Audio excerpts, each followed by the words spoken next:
Le but de cette vidéo est premièrement construire un câble à l'aide de deux prises jack.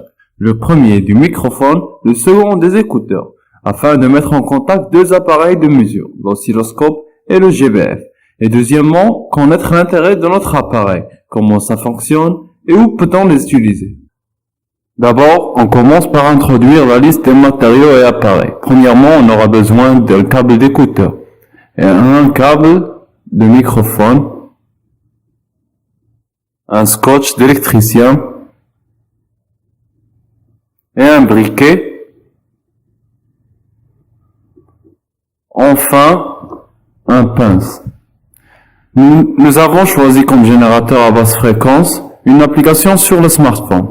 Pour pouvoir observer l'oscillation, nous nous sommes servis de l'application Soundcard Oscilloscope. Puis, on passe à la construction d'un câble double prise jack à l'aide d'un croquis.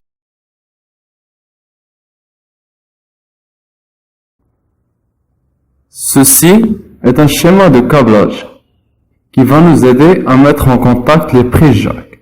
Et ceci, deux câbles que j'ai coupés avec les deux prises jack. Nous avons choisi le câble d'écouteur de type CTA. Comme vous le remarquez, sur la prise jack, il y a trois anneaux blanches isolants qui séparent les quatre canaux. Comme celui, on a deux contacts pour le son stéréo, un pour la masse et le dernier pour le microphone. À l'intérieur du câble, on trouve quatre fils séparés. Le premier, rouge, celui du microphone. Le deuxième, bleu, le son gauche. Le troisième vert pour le son droite. Et enfin, un câble de couleur cuivreuse responsable sur la masse. À l'intérieur du câble du microphone, on a deux fils. Un pour la masse de couleur verte et le second pour le micro de couleur rouge.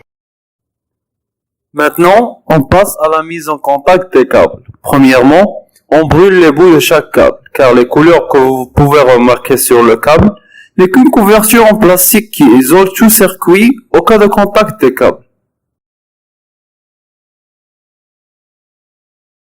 Une fois que nous avons tout accompli, je mets en contact la masse avec l'autre masse du microphone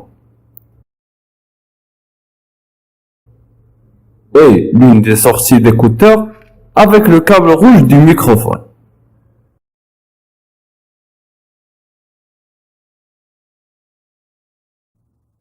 Voilà le résultat final du montage. Le câble de la masse d'écouteur est avec celle du micro, comme vous voyez sur le schéma, et l'un des sorties de son avec le câble micro. Les câbles restants sont inutiles.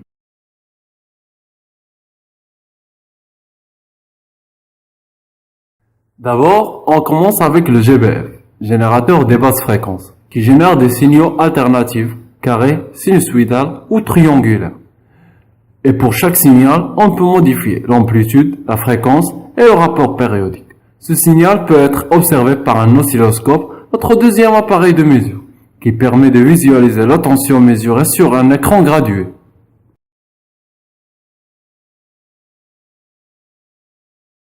Le câble qu'on vient de construire a bien marché.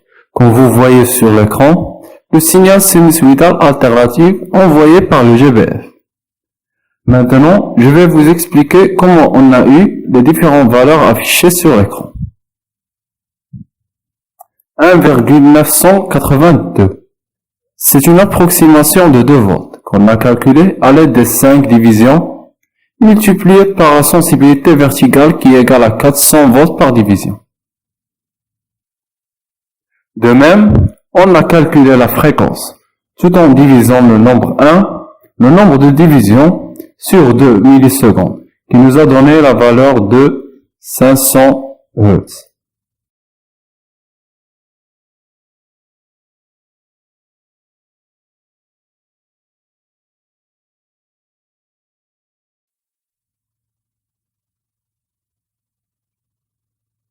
On passe maintenant au signal triangulaire. Apparemment, le calcul de la fréquence se fait de la même manière que celle du signal sinusoïdal. On divise 1 sur le nombre de divisions fois 2 millisecondes, qui nous donne une valeur de 500 Hz. Tout de suite, on passe au calcul de l'amplitude, qui est aussi faite de la même façon. Le nombre de divisions multiplié par la sensibilité verticale, 400 mV par division, qui nous donne 2 volts.